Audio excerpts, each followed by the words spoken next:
नमस्कार विद्यार्थी मित्रांनो, आज आपण प्रॅक्टिस सेट 15.1चे 3 एक्झाम्पल हे सोडवणार आहोत. एक एक करून आपण सोडूया. प्रॉब्लेम्स जशाच तसे आपण लिहून घेतलेले आहेत. पहिला problem, if base of parallelogram is 18 centimeter and its height is 11 centimeter, find its area.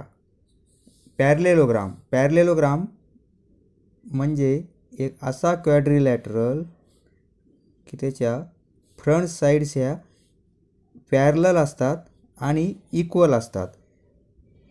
He side या साइडला पॅरलल आणि इक्वल, ही साइड पॅरलल आणि इक्वल लेंथची, म्हणजे हा झाला पॅरेललोग्राम. तर याचा फॉर्म्युला आहे एरिया काढण्यासाठी, area of parallelogram. Area of parallelogram equal to base into height. Simple formula आहे, बेस इंटू हाईट. तर पहिल्या प्रॉब्लेममध्ये आपल्याला बेस दिलेला आहे, हाईट दिलेली आहे, एरिया काढायचा, फक्त किमती टाकायच्या. दुसऱ्या प्रॉब्लेममध्ये आपल्याला हाईट काढायची आहे आणि तिसऱ्या प्रॉब्लेममध्ये आपल्याला बेस काढायचा आहे. म्हणजे दोन किमती दिलेल्या आहेत, एक किंमत आपल्याला फाइंड आउट करायची ह्या फॉर्म्युल्यात किमती टाकून. ठीक आहे. ही बेस ऑफ पॅरेललोग्राम इज 18, म्हणजे याचा बेस किती दिला 18 सेंटीमीटर आणि हाईट किती दिलेली आहे 11 सेंटीमीटर. मल्टिप्लिकेशन 11 8 88, 11 11 8 19, 198. युनिट आपलं सेंटीमीटर आहे. ह्या एरिया आहे, एरिया असल्यामुळं सेंटीमीटर स्क्वेअर. हे झालं आपला आन्सर. दुसरा प्रॉब्लेम आपला, इफ एरिया ऑफ पॅरेललोग्राम. याच्यामध्ये एरिया दिलेला आहे, हाईट काढायची आपल्याला, बेस पण दिलेला आहे. फॉर्म्युला लिहून घेऊ. Area of पॅरेललोग्राम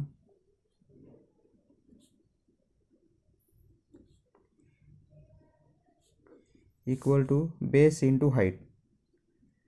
base into height. Area दिलेला आहे 29.6, base 8 centimeter into height. we have to find it height. therefore height एका साईडला घेऊ आपण. height equal to 29.6 divided by 8. 8 चा 8 8 2 16 8 24 5 8 7 56, 3.7. 3.7 हाईट आहे, म्हणजे सेंटीमीटरमध्ये युनिट येईल सेंटीमीटर. तसा तिसरा प्रॉब्लेम आपला, तिसऱ्या प्रॉब्लेममध्ये आपल्याला एरिया दिलेला आहे, हाईट दिलेली आहे. आता बेस काढायचा आहे. फॉर्म्युला एरिया ऑफ पॅरेललोग्राम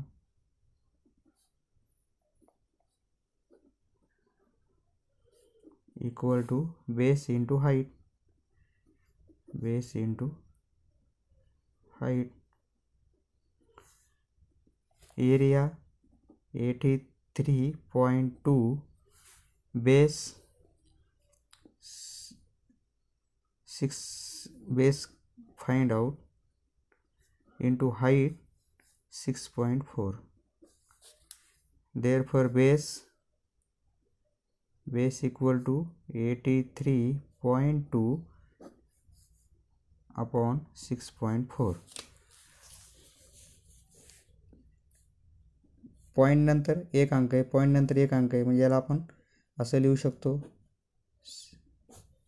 बरोबर आहे. पॉईंट पॉईंट कॅन्सल झाले. 4चा भाग देऊ. 4 1 4, 4 6 24. 4चा देऊ. 4 2 8 0, 4 8 32 इक्वल टू 16चा भाग देऊ. 16 1 16, 4 16 13. आन्सर आलं 13. बेस आहे युनिट येईल सेंटीमीटर युनिट दिलेलं आहे आपल्याला. Therefore base equal to 13 centimetre. फक्त या 15.1च्या प्रॅक्टिस सेटमध्ये area of parallelogram equal to base into height हा फॉर्म्युला लक्षात ठेवला आणि व्हॅल्यू टाकल्या तर 2 व्हॅल्यू दिलेली असताना तिसरी व्हॅल्यू आपल्याला काढता येते. समजले मित्रांनो? धन्यवाद. पुढचा व्हिडिओ पाहण्यासाठी चॅनल सबस्क्राईब करा. धन्यवाद.